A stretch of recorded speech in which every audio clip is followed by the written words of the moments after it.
for joining us. You'll see there are a bit more than 12 facets of the OpenAPI specifications. Maybe there are 25.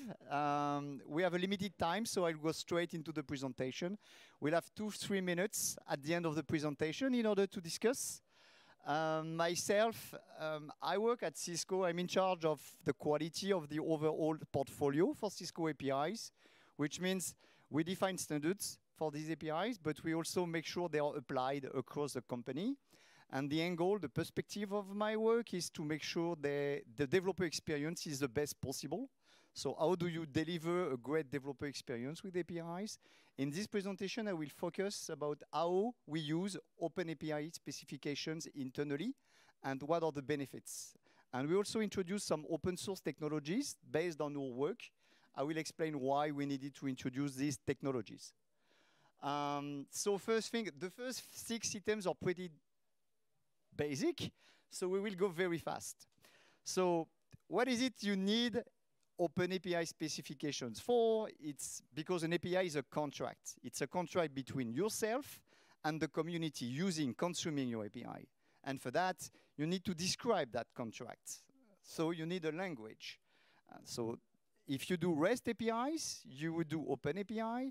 If you do webhooks, Kafka, event-driven APIs, you would use async APIs, etc., etc. So today we will speak about the OpenAPI specifications. Next step is, how do you create these OpenAPI specifications? You use an editor. There's one very famous, the company who started the OpenAPI specification, Swagger. So that's certainly what you want to start with.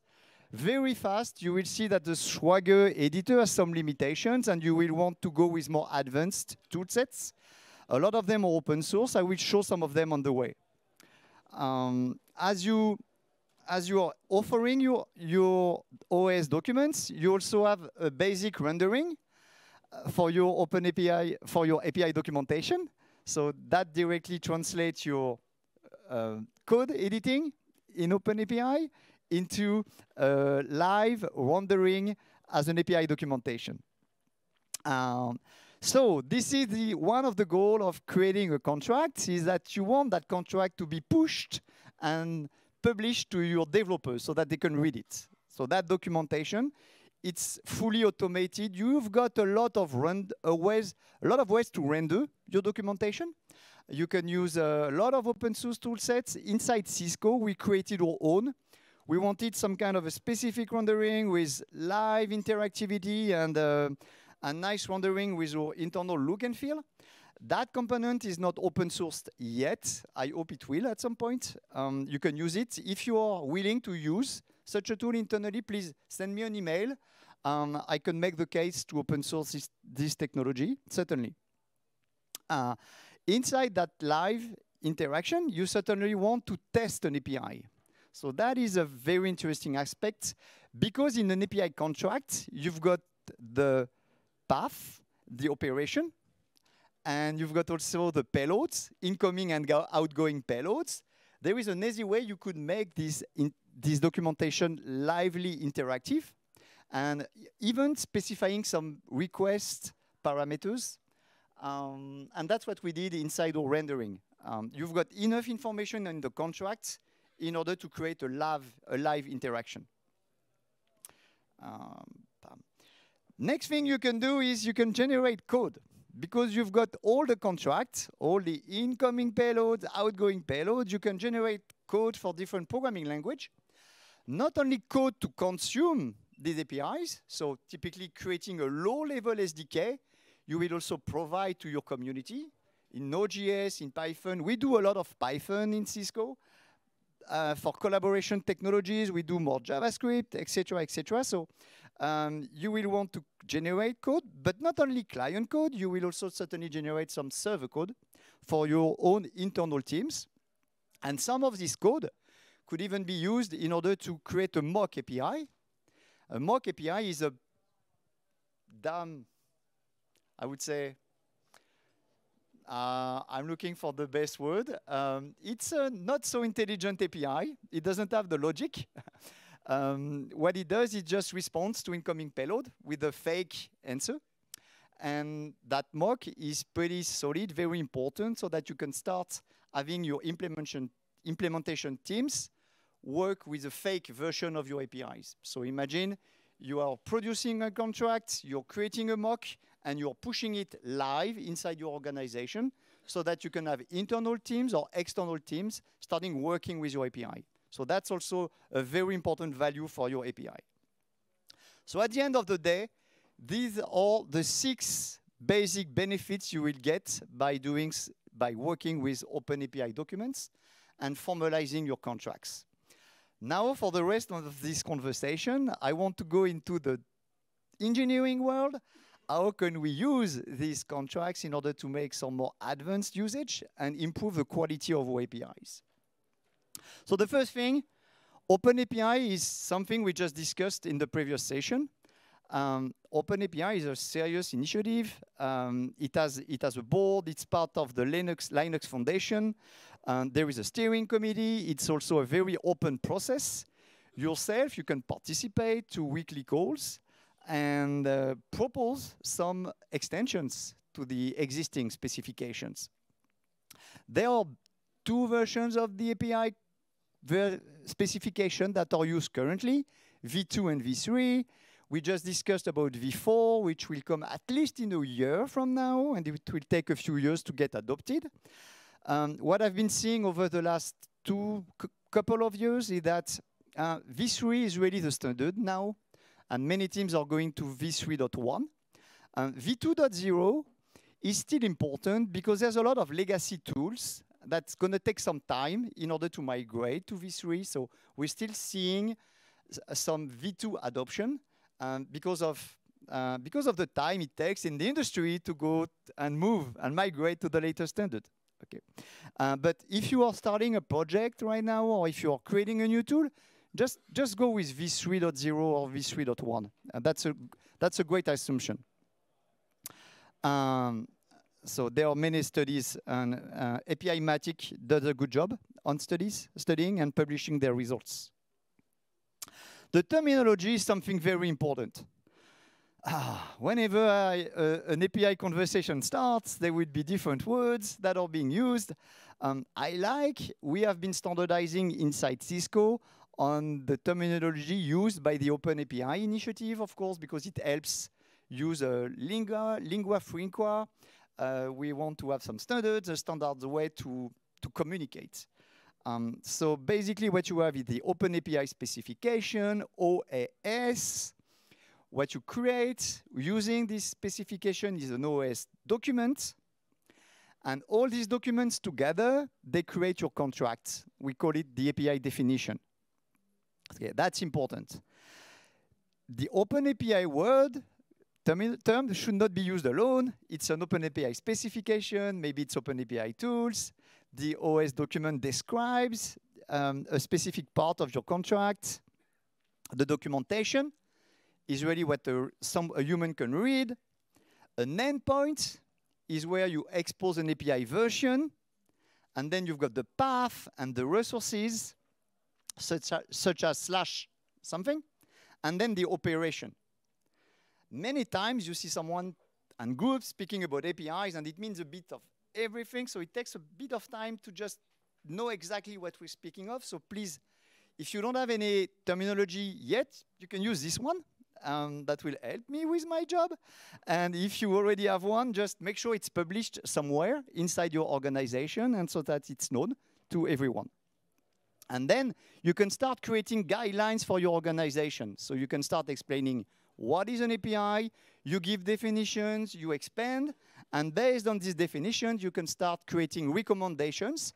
Recommendations are something you mandate for your teams. So out of a book that maybe is 200 pages, internally at Cisco, we have 25 mandate recommendations. Someone should apply so that they can ship an API to the public and to Cisco customers and partners and the larger developer community. So once you have an OpenAPI document, it's just the start of the story. Now you have to do what is important in technology. You have to manage versions, okay? States. This is always the same story. You do technology, you do state management. So you have to manage these versions of OpenAPI documents.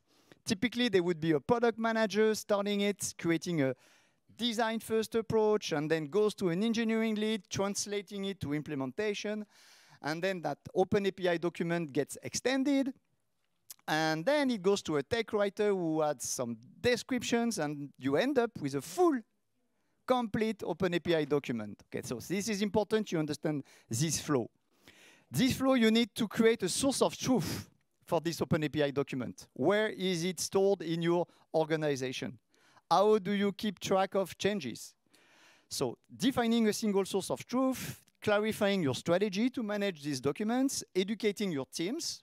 We created a training inside Cisco that every engineering leads and technical writers are proposed to join in order to understand well how they can manage their documents. And then you need to refine your process. Refining your process because you want these habits, this workflow, to be baked into your CI/CD pipelines. That's really important, so that whenever someone commits some new code, you want the OpenAPI document to be going all the way to production, and documentation also be updated very smoothly. So the next lesson learned, accurate OpenAPI documents. Who has accurate OpenAPI documents, or who is facing issues with accurate OpenAPI documents? Okay. Not everybody raises his hand. That's interesting. You have solutions, my friend. I want to hear you. So one way is to start from the contract. The other way is to start from the code. Myself, I'm a developer. I believe in code. Okay, I believe that because my code is a source of truth. So starting from a design is really important because I'm also an architect, so I love to organize things. You certainly want to start with creating the contract first, but when it comes to code, at the end of the day, it's going to be where the thing is live, and whatever gets maintained and updates, there will be a mismatch, certainly, except if you have a very strong enforcement process. But there are good chances there will be a mismatch between your implementation and your contract. So taking some annotations, adding some annotations to your code so that you can regenerate a true OpenAPI contract is certainly a good strategy, but not the only one. You'll see a lot of different approaches possible in the industry.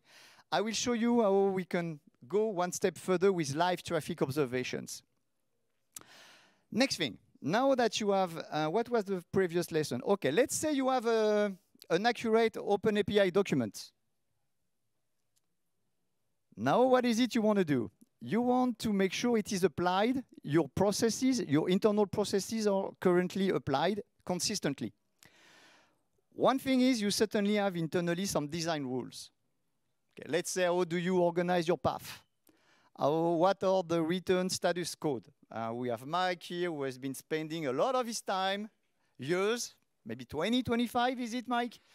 Spending some time interacting with customers and explaining that you need to have some solid rules. If you don't have any, it's okay if you've got only one API and one person working on your team. But as soon as you have two, there will be some divergence and it will start getting messy. And also, if you have multiple APIs, you want them to be consistent. And imagine a large company like Cisco who has hundreds of external APIs and thousands of internal APIs. You need to have standards, and you need to have them applied. This OpenAPI document, you can make some analysis on it so that you will check if your standards are applied. You will create what we call a rule, and the de facto standard in order to create rules is called, in my opinion, it's Spectral. We use it a lot. It's been like a very large open source leader in this domain. And everywhere I've been in the conference so far, I've seen a lot of users of Spectral. We have bet on Spectral a lot internally at Cisco. If you haven't tried it yet, it's a linter for OpenAPI documents, and it's pretty extensible. So now you have an accurate OpenAPI document. You have a way to check it adheres, it adopts your internal standards, your internal design standards.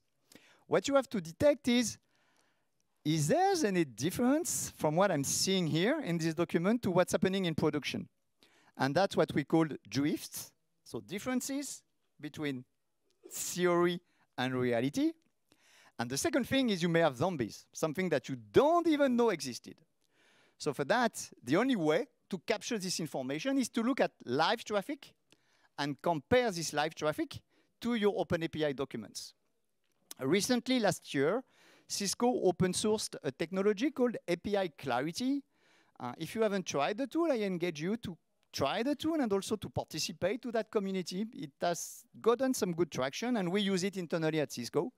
So certainly a great thing to check.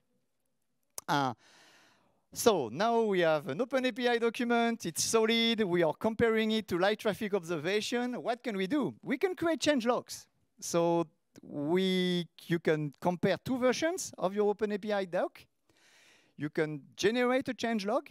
If you do a good job, you could even detect breaking changes. And this is where I get happy, because I am on the team that defines what means backward compatibility, and that's really hard to track when you've got we've got 30,000 engineers inside Cisco, so what is everyone doing? I have no clue.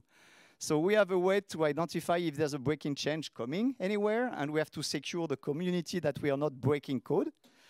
So if you generate an accurate change log, and you have a way to define what is a breaking change, again, this is inside your API guidelines, then you will automate that, and so that you can detect very early that a breaking change is coming, before you ship, of course. Sometimes you want to introduce breaking change, so you have to have also a way of declaring using semantic versioning in order to go from one minor version to a minor version without breaking change, and to go from one minor to a major with some breaking change. Intentional. It's always good to be deliberately breaking changes. You don't want to accidentally break change. And it's always that in the industry. Is it an accident or is it deliberate? What is it you do? Okay, think about that. There's a lot behind that. Lifecycle and compliance management. So now that we discussed all that, this is the way we see APIs currently. For APIs at Cisco, we look at them, we look at their contract health. So now is that API in good health or is it in bad health? And what means health for an API? So what we defined is an unreliable API is something that breaks without notice, of course. An evolving one would be one that every time you ship a new version of the product, it changes. So that API does not have its own life cycle. After that, you get versioned. So you get in the green area now. You are a versioned API, you've got your own life cycle, your definition is published, and you have a complete changelog. But you're not highly reliable yet. What you need is now to have some deprecation notice, to have complete and accurate definitions, and your changelog, it has to be very, very fine-grained. So this is our holy grail, and this is what we are aiming for, educating your team, creating some tool sets, and pushing some tool sets externally for the community, because I think every API practitioner has the same challenge of creating a highly reliable contract and tracking this across his portfolio. In our case, that tool we created, and it's in the early stage, but we already open sourced a version recently during KubeCon last October, and it's called API Insights. We show it at the booth here. So it helps you load OS documents and track how those documents are staying accurate. So you will get, for every of these documents, how much do they implement your current standards in terms of completeness, design, inclusiveness, and security. Wow, that's a lot we saw. I just presented a few technologies. In the previous talk, we discussed about OpenAPI.tools. You certainly want to go there. That's a lot of information. You can also go to the conference and speak with some of the exhibitors. A lot of them are already just like, we have great conversation there. And the communities are important. Nordic, Stoplight, of course, the Swagger community, and you have also many consultants across the industry that publish awesome blogs. So this is just the start.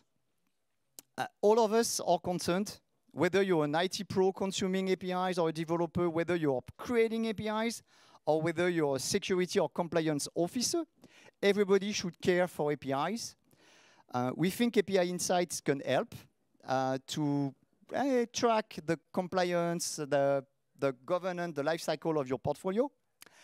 If you want to learn more, at the booth, you will also get the opportunity to win some Festivia lights for your Christmas tree and make your family happy with these Philips bulbs.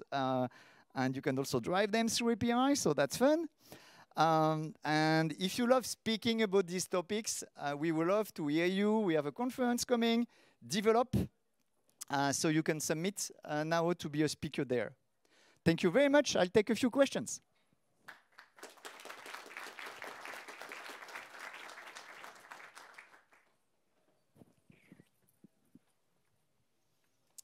Okay, we've won. Hi, thanks for the talk. So you mentioned the API guidelines. What were the main challenges that you faced applying these guidelines with your engineers? Yeah. So when we started with guidelines, we had the first thing is, how do you create these guidelines? So the way we did it, I think they need to be adopted. So for that, you need to create them with engineering groups. So I think in the process of creation, that's important. In the very few workshops we did, in the very first ones, the very first one, we had one engineering leader who told us, it's okay, but it's going to be a lot of guidelines. I want to make them applicable. So how am I going to ensure these are applicable? So very soon, on the second workshop, we started identifying what are the key principles we want applied. So that's important. Out of a guide that is very damn big, you go with 20, 30 important rules, maybe 100, and you distinguish what is important in terms of developer experience, producing accurate documentation, etc., from what is important from consistency in design. Okay, you've got different areas. And then with those, you start automating. So now you need to invest on your publishing tool set for documentation. You need to invest on your OS documents and training. So you invest a bit everywhere in order to do as much automation as possible. Unfortunately, I would say 70% of the work we do today is still manual. So it requires audits, etc., because we do not have a standardized tool set in order to govern all the software development lifecycle of all our engineering. They all use different tools. So we have Git, of course, but on top of that, it's a lot of different tool sets.